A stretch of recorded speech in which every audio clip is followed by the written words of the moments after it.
हर हर महादेव। बोलिए नमः शिवाय, ओम नमः शिवाय।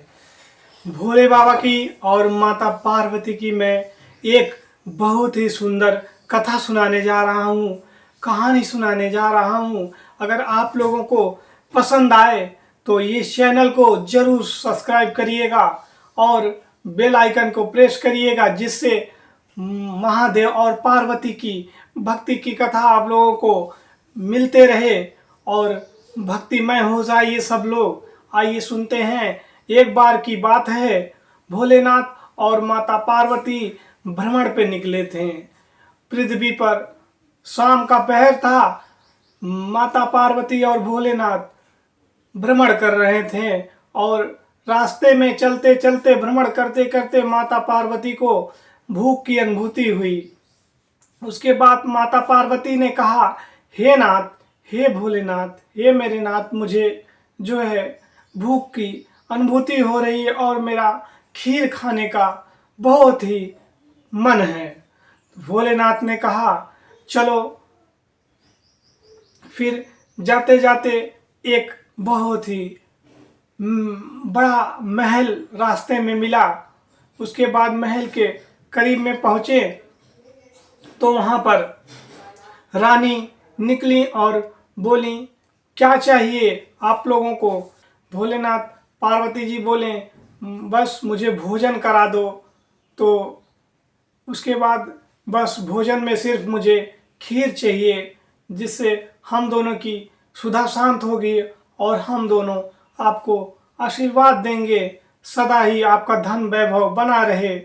उसके बाद रानी ने बड़े घमंड से कहा कि जाओ अपने घर, तुम्हें इतना ही नवाबों वाला खाना चाहिए, जाओ अपने घर बनवा के खा लो ना, यहाँ पर कुछ नहीं मिलेगा, भागो यहाँ से। भोलेनाथ और माता पार्वती का उसने बहुत ही बुरा अनादर किया। उसके बाद भोलेनाथ माता पार्वती आगे चले गए, प्रस्थान किए।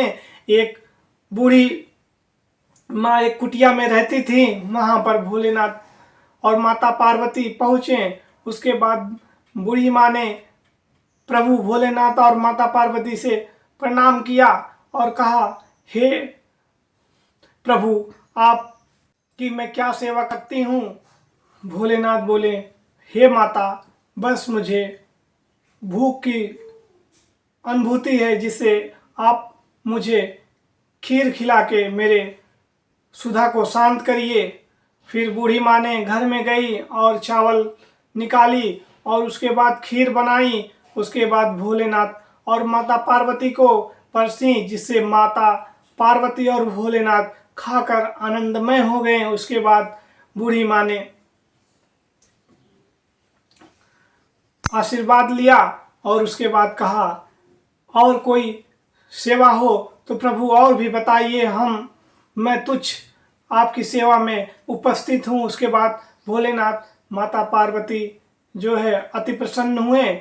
उसके बाद आशीर्वाद दिया। उसके बाद बूढ़ी माँ के पास थोड़ा सा खीर जो है बच गया था और उसके बाद बूढ़ी माँ ने कहा, हे नाथ, मैं अब इस खीर को क्या करूँगी, बच गया है, मेरे पास तो कोई नहीं है। उसके बाद भोलेनाथ ने कहा, क्यों नहीं है, उधर देखो जो है। उसके बाद बूढ़ी माँ ने पीछे मुड़कर देखा तो उसके बेटा बेटी पोती पोता सब घर भर गया था परिवार से। उसके बाद भोलेनाथ से बूढ़ी माँ ने कहा, अब परिवार है, मैं उन्हें रखूँगी कहाँ? तो भोलेनाथ ने जाते जाते जो है बूढ़ी माँ के झोपड़ी को जो है एक बड़े से भव्य महल में तब्दील करके और वहाँ से प्रस्थान कर दिए, चले गए। धन दौलत से वैभव से संपन्न बूढ़ी माँ का परिवार हो गया। उसके बाद बूढ़ी माँ ने पूरे गांव में जो है खीर बांटने लगी। उसके बाद वहाँ भी पहुँची, रानी के पास भी पहुँची और रानी बेहद ही गरीब हो गई और बेहद ही लाचार हो गई, भीख मांग रही थी रानी। उसके बाद रानी को खीर दिया। उसके बाद रानी ने पूछा, हे बुढ़िया, तू तो बहुत ही गरीब थी, आज कैसे ये खीर बांट रही है? बूढ़ी माँ ने बताया, भोलेनाथ और माता पार्वती आई थी जिनको मैंने भोजन कराया और वह अति प्रसन्न होकर मुझे धन दौलत और परिवार से मेरा घर भर दिया, जिससे जो है मेरा उद्धार हुआ।